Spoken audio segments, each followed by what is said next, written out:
King Victor of the Raven Land sits upon his throne.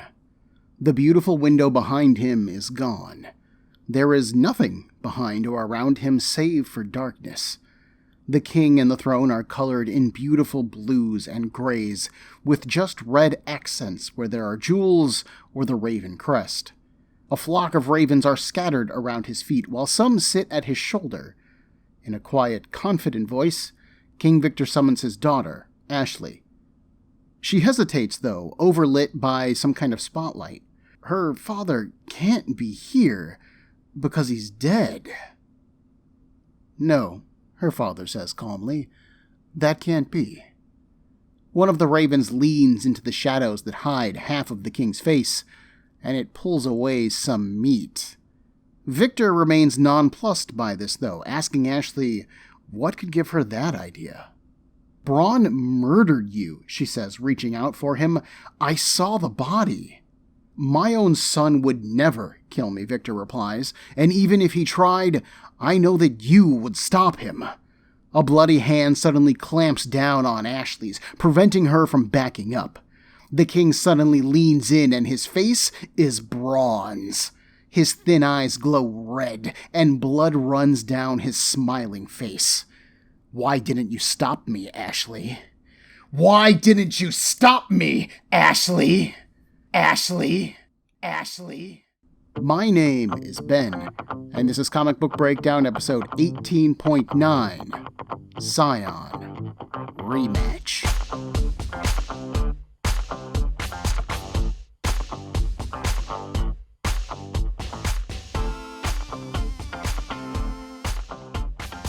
As the princess comes to, she's surprised to see Ethan of the Herons and his sidekick, Skink, in her dungeon cell. They're just as confused to see her in the dungeon as she is to see them. Ethan dismisses his energy sword and helps her up with a hand, asking if she's okay and how in the world she got here. It takes her a moment to gather her thoughts, but then she can recall. Bron is the one who put her here, after he killed the king. Notice that she doesn't say, killed my father. She says, killed the king. Remember, Ethan doesn't know about Ashley's connection to the Raven Throne yet. And from a writing perspective, that's kind of weird. Ashley just woke up in this strange, unsettling, guilt-ridden dream to see the Heron Prince, who should not be here by any sane amount of logic, and yet she maintains her cover. So, either Ashley is a flooping professional at hiding her identity, or author Ron Mars is making sure to keep this upcoming reveal a reveal. So Ethan's eyes go wide when he hears that the king is dead. Bron killed King Victor? It looks like no one is beyond his madness. He then goes into standard Ethan exposition mode, explaining why he is here and his hope that Ashley would sneak him into the keep. He also says that when he visited the underground, they obviously missed each other. Ashley hasn't been at the sanctuary for a minute, actually. She's been needed here. And you know, Ethan, there is something that she needs to tell you about Bron, but she doesn't get a chance to finish that thought. A large shadow fills the door. The lesser race's warden, who is built like flooping Exeter, but he has red skin instead, stands with a glowing energy club in his hand. You, he says, you vanished from my jail once before. You will not do it again. He then rushes in, but by the time he reaches Ethan, the Heron has summoned his energy sword. Upon impact with it, a burst of force shoves the jailer back. He recovers quickly from this, diving right back in, only to get knocked out when Ashley shatters a bucket over his head. Ethan thanks Ashley for the help, but, argues that he could have handled it. Yeah, he is clearly never unarmed, she notes. Does that sword have something to do with that mark on his arm that he wouldn't shut up about? He dismisses the sword again. It sure is, although Ethan is still learning about what it can actually do. Ethan then checks on Skink, who got shoved aside when the jailer charged in. He has a bloody nose, but Skink is adamant that he is pretty hard to do any real damage to. So Ethan turns back to Ashley and grabs her by the forearm. Hey, yo, how about you help me kill Bron? And Ashley says that Bron is most likely in the throne hall, but wait a second, he needs to hear this. Bron is her brother. That stops Ethan cold. A panel later, letting that awkwardness settle, Ethan releases her arm. Bron is your brother, he says, testing that idea out. Your brother? You know, your brother slit my brother's throat. Why didn't you tell me this? What did you want me to do? She asks him. Hang a sign around my neck? It's not something that you just bring up in casual conversation or when you're recruiting for the underground. Ethan looks away from her. That actually explains a lot. How she got him out of the dungeon, her being at Point Corday, the underground's reaction to Ethan, even the dog. It all makes perfect sense because you're one of them. Now, hold up, Ashley replies. One of them? I'm not a monster, Ethan. I am proud to be part of the Raven dynasty. But I am also the youngest child, so traditionally I am kept out of the public eye. I'm still me, though. I'm still loyal to the underground. Her family connection changes nothing about her. It changes everything, Ethan argues. To think that he was actually... Okay, you know what? Look, Ethan came here to kill Bron. Let's focus on that, because that's what's going to happen. Are you down to help with that? Ashley looks away from Ethan now, saying nothing. He turns to leave. That's what I thought. As they leave the dungeon, Skink asks Ethan if he is sure that this is what he wants to do. And yeah, Ethan says he swore to do it. Bron's going to be dead before the keep is even awake. They then leave in order to do so. Before I get into the story stuff, I just want to say, this issue is great looking. The month off that Cheung and the creative team got thanks to issue 12 definitely was put to good use. But there is a slight change here that actually makes a world of difference, and that is Justin Ponsor joining Scion as colorist starting with issue 13. Coloring is an often overlooked part of the creative process, but this issue does a really good job of showcasing the difference that a colorist can make. We don't have Mars's original script, so it's impossible to tell whether or not he gave color directions in it, which some authors do, some don't, but the opening of this issue is a great example of how coloring can change a comic book. Draining that dream sequence of color was a great choice. Other than Ashley, that whole scene is done in cool colors with spots of red. It immediately feels like something is wrong just because of the coloring. Adding in the washed out from above effect on Ashley makes her visually stand out, and if she is alien from the rest of the situation, because she is a living person having the dream, while the rest of it is the dream. Again, it feels like something strange is going on here, even if we don't know what that strange thing is. It's unsettling, it's uncomfortable, and it helps create an immediate tone that the story elements then back up, such as Ashley's guilt. Right away, this scene is basically Ashley's guilt over the death of her father. The Dream Victor says that he trusts her, that he even trusted Bron, and that this terrible fate couldn't have happened to him. She would have stopped Bron. Much like with Ethan blaming himself for the war and the death of Artor, Ashley's blaming herself for the death of King Victor, despite the fact that Bron was the one who did the deed. Mars is subconsciously connecting Ashley with Ethan in our minds as they both display this behavior. They're basically cut from the same cloth. Awesome, quiet character work, and in only a few pages. This is cool. Moving into the rest of the issue, Ponsor does lots of detailed coloring, focusing on highlights and rim lighting. Like, everyone's hair seems to get individually colored in this issue. It's kind of ridiculous. It's amazing, but it's ridiculous too. I cannot imagine the amount of time that Justin Ponsor had to have put into these pages. And that is not to knock previous series colorist Cesar Rodriguez, who had been killing it up to this point.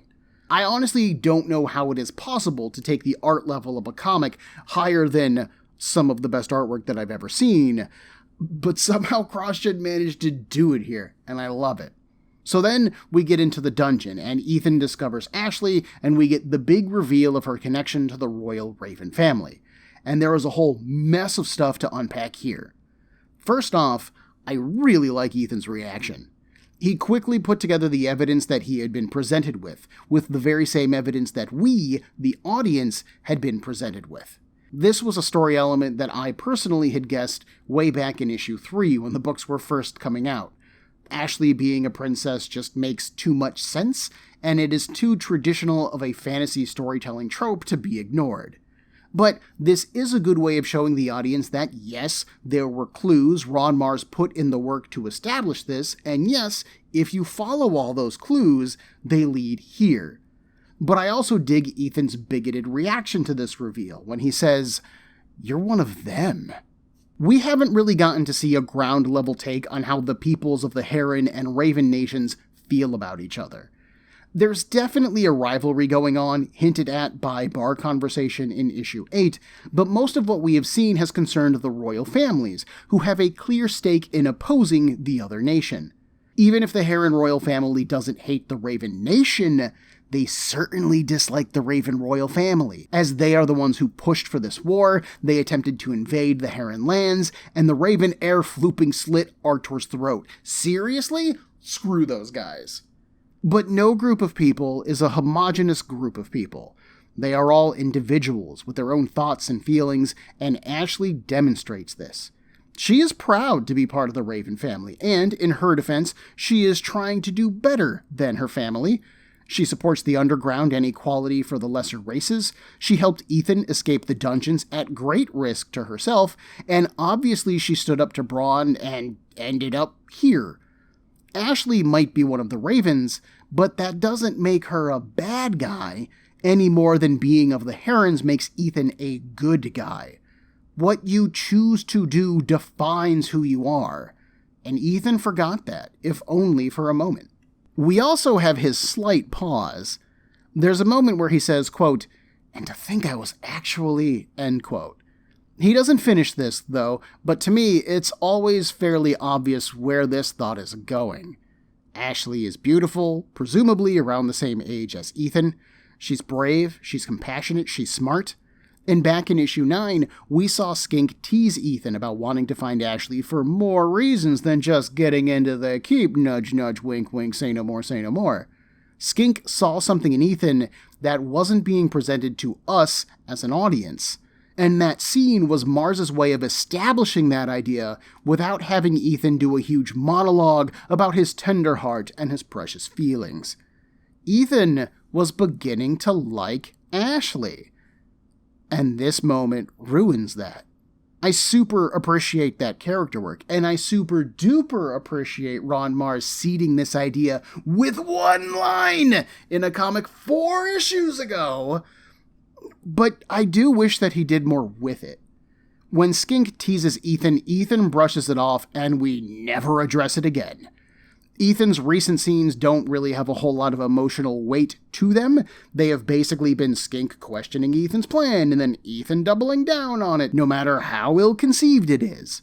I wouldn't have minded Ethan talking to Skink about his feelings, like, could a Heron Prince court, maybe like a Raven National? Like, even before learning that she was part of the royal family, she is still ostensibly the enemy. And Skink would have encouraged Ethan to follow his heart, as he's done his whole life, and maybe Ethan would brush it aside as a stupid concern, given everything else that he's been faced with. His main focus is killing Bron, and that'll be hard enough. Time for tender thoughts afterwards. I do absolutely applaud Marz for handling this story element so subtly, but given how important love is and what a big change in Ethan's character it represents, it does kind of feel like it came out of nowhere in this scene. And props to Ashley for standing up for herself, too. Yeah, I'm a Raven, and I'm cool as hell. Deal with it, you shrub. You get it, girl. This scene does feel kind of anticlimactic to me, though. There are no real stakes at the moment. There is nothing riding on Ashley allying with Ethan or not. It's just a conversation. And to be fair, it is a solid conversation. The acting that is done between the characters is great, and it's very important too. The only time that Ethan and Ashley have spoken otherwise was way back in issue 3, and Ashley was all about underground business, and Ethan was all about, hey, don't free me, it kind of blows my whole heroic sacrifice thing. This is the first time that we're seeing them just interact as two people. And the story really works well in that way. While these two characters didn't spend a lot of time together, they thought they understood what the other one was about, and this one reveal has thrown all of that out the window. So from a character development standpoint, this scene absolutely kills it. But from a dramatic storytelling standpoint, this really kind of trips and falls on its face. Because this scene ends with Ethan asking Ashley if she wants to help kill her brother, and she says no, and Ethan just moves on without her. Even if Ethan hadn't run into Ashley, that was what was going to happen anyway. Doing this reveal here changes Ethan and Ashley's relationship moving forward in this comic book, but it does not impact upon our immediate story now, and so that means that I feel like it's kind of been wasted. I also want to praise Mars and the creative team real quick for bringing back the jailer. We saw him back in issue 2. He led Ethan and Skink down to their cell. He just didn't really do much in that scene. But I love seeing background characters and elements like that getting reused, as it makes the world feel more real. Like the things that we are being shown matter.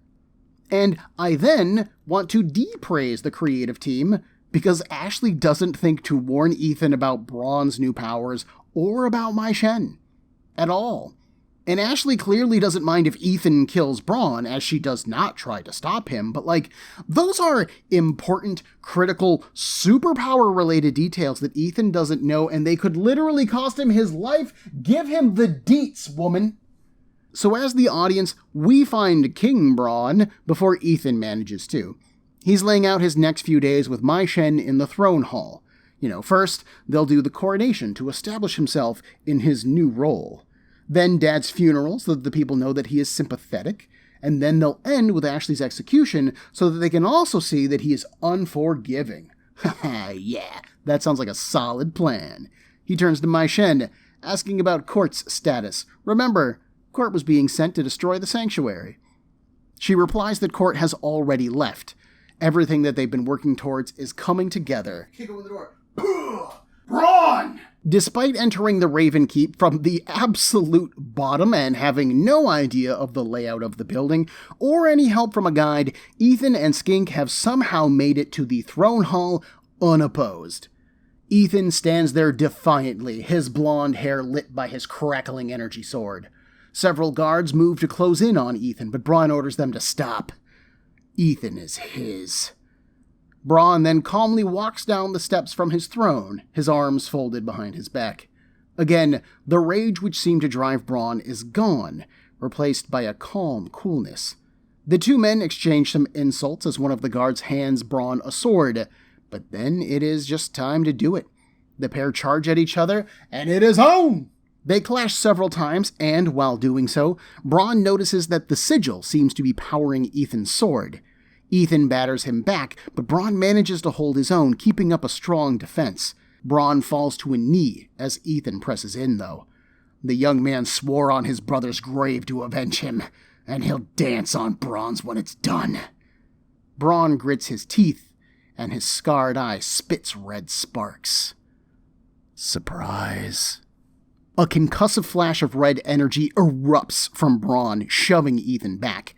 Caught totally off guard by this, Ethan can't react fast enough as Bron ducks inside his guard and buries his sword in Ethan's gut.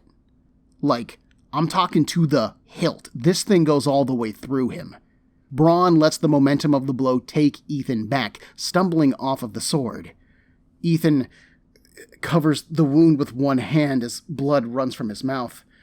He looks to a nearby horrified Skink and mutters that he might be hurt. And then he collapses. Skink rushes over to Ethan. Bron plants his sword upright in the stone of the floor, then he turns and walks away. Have someone clean up this mess. What a dope line to end on. In CrossGen Chronicles issue 2, after Bron smashed the glass display for Alexi's knife, King Victor warned Bron that there wouldn't always be someone to clean up his messes. But look at this, Dad. There sure are enough people these days, and they are only too happy to do it. As if this moment wasn't triumphant enough for Bron, who has hungered to kill Ethan since maybe issue 2, he also gets a thematic win over his already dead dad.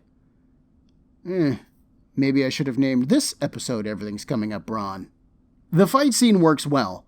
Ethan and Bron's dialogue is pretty much classic male posturing. I'll kill you, no, I'll kill you, that kind of thing. It's perfectly in character for both men, but it is also nothing special. I like the way that Mars handled the fight in general. Ethan's recently discovered abilities gave him the opening edge in combat, as he is slightly more practiced with their use than Bron is. Him forcing Bron back feels very natural. But like I said, Bron has changed after Mai Shen infused him with her power. He is calmer now. He feels more in control of himself. He doesn't fly into a rage at the sight of Ethan. He doesn't immediately display his new powers. No, he waits. He lets Ethan demonstrate what he can do. And when his measure is taken, then Bron strikes back with his new weapon. Bron is much more calculating than how he used to be, and we saw glimpses of that man before, sure, but he feels oddly matured now. And his technique is effective. He wins this fight. Whether he kills Ethan or not, though, well, that remains to be seen. And there are a few things which immediately throw this into question. The first of which is just that this is a comic book. They are famous for fake killing their lead characters. Ethan is our hero, our lead character. He just can't die because there wouldn't be a book without him. In the world of anime and manga, we would call this plot armor. Ethan also has the sigil on his side, and we have seen that it has healing capabilities before. Bron slashed Ethan's face at the end of issue 2, and he was healed by issue 3, so clearly he has some kind of healing factor going on. Can it handle this extent of damage? That will remain to be seen, but combine the sigil with some plot armor, and it does seem even more likely that Ethan's getting back up. And I'll even throw a little bit more doubt onto this bonfire because we have seen someone survive this kind of wound before. The bounty hunter Exeter. Ethan ran the bounty hunter through back in issue 4, dropped him in the flooping ocean, and yet Exeter survived to plague Ethan again. Sure, Exeter is of the lesser races, so maybe he has some kind of healing factor that we don't know about, but that hasn't been established. As far as we know, Exeter is just a big, strong dude, and he survived this kind of wound. So why not Ethan? As an argument against Ethan's survival, though, I have one major piece of evidence, and that is the fact that this book is called Scion and not Ethan, and its entire cast is made up of Scions. A Scion, for those unaware, is basically a child of something. So Ethan is a scion of his parents, King Dane and Queen Mariella. He is technically a scion of the Heron Nation, that kind of thing. But Bron is a scion of King Victor in the same way, and a scion of the Raven Dynasty in the same way, and so is Ashley. And CrossGen was only just a year old when this story happened, so this would be a really good time to establish some stakes in all of their titles by killing Ethan here and now. If we had been reading the entire CrossGen line, by the way, we would have seen a sigil bearer die in the very first issue of CrossGen's 5th title, which was called The First. So it is possible to kill them. It has happened. Would Ethan's death be enough to galvanize Ashley into open resistance against Bron? Maybe the Raven Nation must suddenly fight a civil war as its scions battle it out for the position of monarchy. That has certainly happened a number of times in real-world history. Or maybe Ashley uses the underground to flee to the west, where she then has to ally with the Herons in order to reclaim their kingdom, but they think maybe she's a spy the entire time, and you've got this weird war fantasy spy comic going on. And what would happen to the sigil if Ethan died? Does it just fade away? And what does it mean for Skink's plan if Ethan dies? So I would put the odds of survival at about 50-50. It is pretty unlikely that a comic book company would kill one of their leading men, but there was also never going to be a better time to do it, either. Issue 14 opens with a word from the West. We are at the remembrance trees at the Heron Keep, where Queen Mariella and King Dane are taking a walk. They talk about how much they miss Artor, and then switch over to worrying about Ethan. Mars is using this scene to A, build tension because we know that Ethan just got killed and he is making us wait, but also B, he is recapping the events that led us to Ethan's definite 100% for realsy's death. Prince Kai interrupts his parents with news from the east. King Victor has died. The Herons don't have a lot of details about it, but the word on the street is that the youngest child is the one responsible, which is what Bron claims. King Dane is not pleased to hear this. He knew Victor, at least. He could predict his moves. But Bron is the one on the throne now, right? He is a wild card at best and a madman at worst. King Dane, you have no idea. And Ethan went to the west to kill him, Queen Mariella notes. At least Elena has soldiers and walls protecting her. But Ethan? We don't know if he's dead or alive. He's dead, Your Majesty. Super dead. The deadest. Not coming back. Sorry. Figured I'd just pull the Band-Aid. In fact, we then jump over to the Raven Keep, where we take a look at his corpse. And yep, he's still dead. King Bron reorders his men to get rid of the body, and, by the way, kill that humpbacked lesser racist freak while you're at it. Skink, who is still kneeling over Ethan, struggles against the guard's hands. I won't let this end like this, he shouts.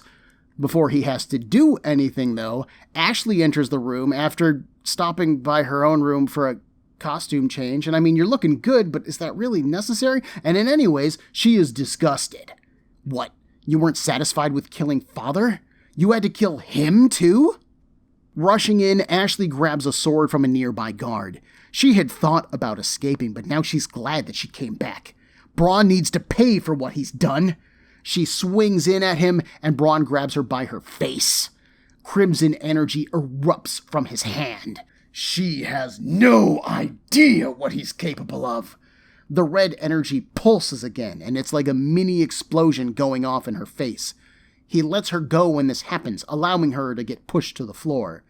You know, he had planned to execute her publicly, so everyone could see the king's murderer put to death, and that justice would be done. But he's never been a terribly patient man. Bron grabs a dagger from Ashley's belt and moves around behind her, pressing the edge to her throat. Whispering in her ear, or at least I hope he's whispering, Bron tells her that he thinks that their father didn't believe that he would do it at the very end. But Ashley, she does believe that he'll kill her. After he kills her, he'll crush the Herons in the war, and then he'll destroy her precious underground last.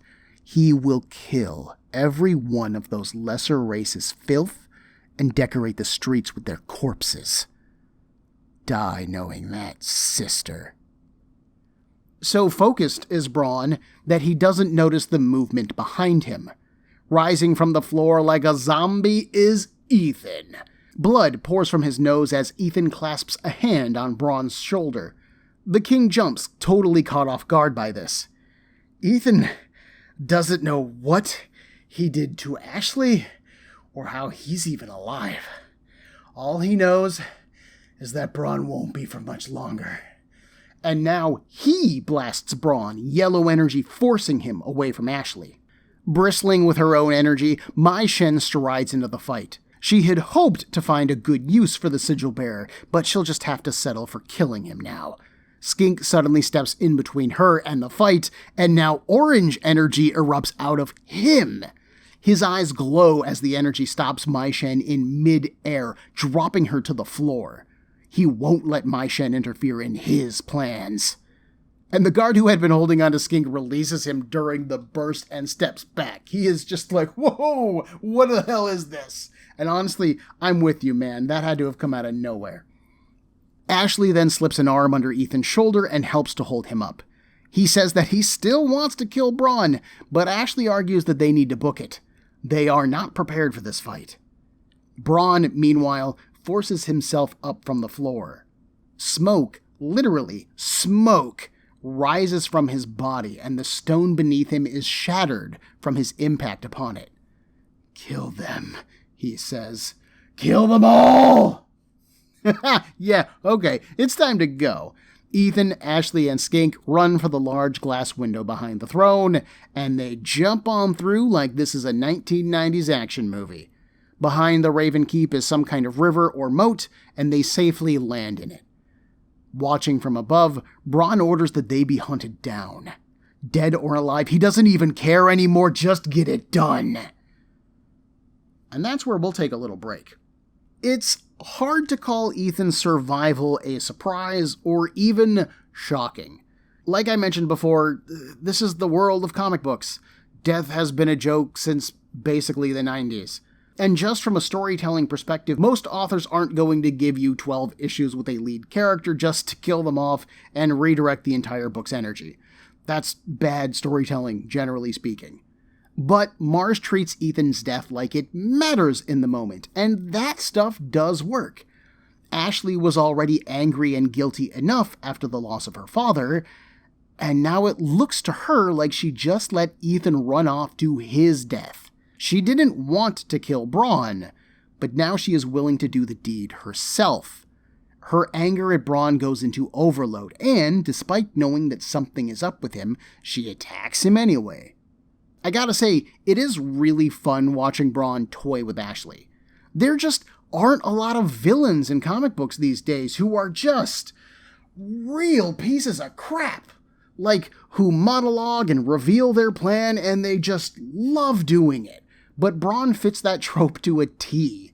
He likes hurting people, and he knows that he has the upper hand with Ashley, so he takes his sweet bippin' time. He'll kill her with her own weapon. He tells her what he's going to do to make just everything that she's ever cared for suffer, and he's gonna enjoy every goddamn moment of it. Does telling Ashley this help Bron in any way? No. Honestly, it buys Ethan time to get back up, and it potentially reveals Bron's hand in the death of the king to his guards, because those lines were not lettered like they were whispered. Like, there are 4 dudes in this room who are just standing around, 2 of whom had their swords taken by members of the royal family, who just saw the Heron Prince show up out of nowhere with a glowing energy sword, get murked by their new king, and then saw their king and military advisor flinging around red energy blasts like they're nuclear reactors, and then a lesser racist guy did the same thing, and they just stand there while the king smiles and tells his sister how he's going to kill her. What is going on in these guys' heads? Do something! So that line of threatening dialogue is perfectly in character for a guy like Bron, but it also serves the narrative by giving Ethan time to get back up and rejoin this fight. And I really do love how it is set up. Bron's dialogue is delivered over a series of 3 panels, and the camera is focused on Bron and Ashley in the foreground, with very little movement. The only real changes are in Bron's expression as he continues to gloat. But in the background of those panels, we get to see the silhouette rising from the floor, and we get to see Ethan approach before Bron even knows that it's happening. Again, I don't know who to credit for framing this particular sequence, whether it's the author or the artists, but it is so nicely done. Skink steps in to stop Mai Shen, and this is single-handedly the most overt move that Skink has made in this book so far. Not only did that guard witness it, and good luck coming to terms with that, my man, but Mai Shen had it happen to her. Everything that Skink has done so far that hinted at his powers has either been incredibly subtle or completely unknown by third parties. But this was blatant. Mai Shen knows that this thing did something to overpower her, and that should not be possible. Remember, Mai Shen thinks of herself as a god. If whatever Skink is can overpower a god, what is Skink? It doesn't look like Ethan or Ashley noticed, though, so for now, it looks like Skink's secret is safe. But we'll see in the long run how well that works. And then we have our heroes booking it, which honestly is the smart play. Ethan only saved Ashley thanks to the element of surprise, suck it my Shen, but he is still mostly dead. His dialogue is small, broken, and pained. He is clearly not at 100%. But Bron, for the most part, still is. And now he's pissed off. Even without Mai Shen joining this fight, I don't think that our heroes could have beaten Bron. So while this scene does lack some impact, overall it works well, it makes sense, and it continues to look gorgeous. Our heroes use the water to make it to the city that lies at the base of the Raven Keep's mountain. They climb out of the river, Ethan and Skink struggling the whole time as they finally climb onto the cobblestones. They sure do get drowned a lot in this book. Ashley, however, is already standing up and putting her hair into a ponytail. They don't have a lot of time. Can the two of them move? Where? Ethan asks as he stands. They're a pretty noticeable group. Don't worry, Ashley replies. I know people. The three of them start to run through the town. Ashley notices that Ethan is doing pretty well for a dead man, and he says that he is just happy to be up and about. He does bounce off of an apple cart while running, interrupting that line of discussion, and then they have arrived. They enter a workshop and meet Rudd, a black blacksmith. Ashley gives him the cliff notes of our last few issues and tells him that they need to escape. He reveals a tunnel under his shop, saying that there are lanterns and food down there. More than a few lesser races members have escaped through here. Ashley hugs him and then descends, telling Rude to be more careful. Ethan thanks him next and descends as well. As he does, Rude tells him to protect Ashley. That'll be all the thanks he needs. Y'all, I don't know if I've got any of the Last Airbender fans listening to this show or not, but you know what this scene means. We've got a secret tunnel through the city. Secret tunnel, yeah! In that tunnel, Ashley activates a lantern. Ethan asks her some basic questions. Is this how you normally leave town? How long will the trip take? And Ashley responds casually. It's one of her routes, sure, and it'll take them a few hours. Then she steps up to Ethan and tears his shirt open. A thick pink scar cuts through his abs, but there is no open wound. You were run through, Ethan, and now you barely have a scar. You should be dead. How is this possible? Ethan doesn't know for a fact, but his best guess is, get this, the sigil. It healed the cut on his face. It might have healed this. He doesn't think that he died, by the way. He was dying, sure, and the sigil just kept him alive. Ashley's eyes thin. Can you be killed? Ethan returns her suspicious gaze. If I'm done enough damage, probably. How much damage is enough damage, though? Well, he doesn't know. Shrugging on the pack of food, Ashley hopes that Ethan never finds out. Ethan gently grabs her shoulder, stopping her from leaving. Wait, you came back for me at the keep, he says. Why? Ashley isn't sure, really. To see if Ethan was dead? To see if Bron was alive?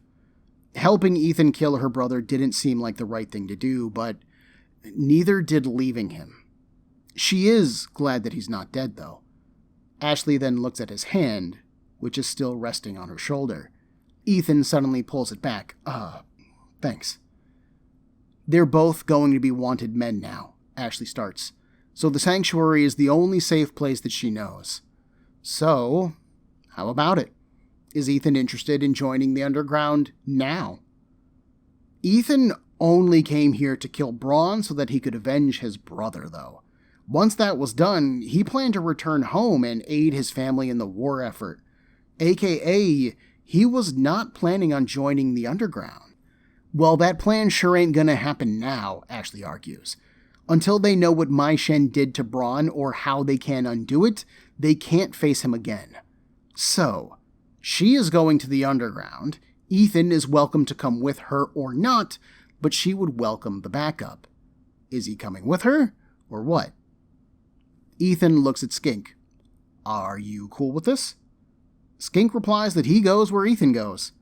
Although, to be fair, he doesn't see how they really have a choice in the matter. Ethan then takes a second lantern from Ashley. Okay, we'll head to the sanctuary, but then I go home. He then picks up a second pack of supplies.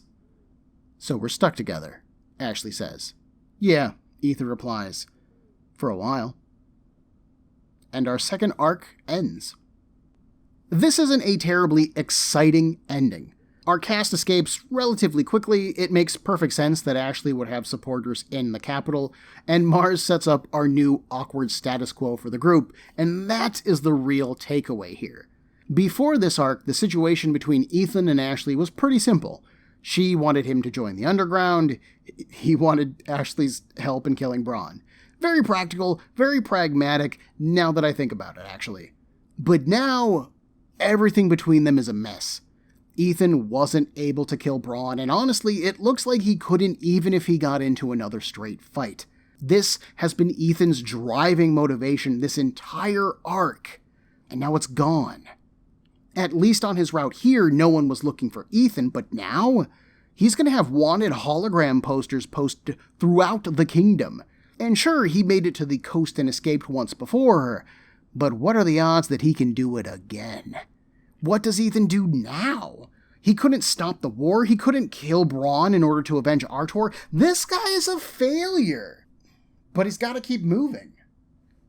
That's actually something that I hadn't considered before during my original reading of this book. Ethan doesn't really win any of the big battles in his life. Like, sure, he has done some amazing things, don't get me wrong, and he has won some really tough fights. But in regards to his goals for these two arcs, Ethan doesn't succeed. Paired with him, at least for now, is Ashley, and let's make it official. Ashley has joined the party.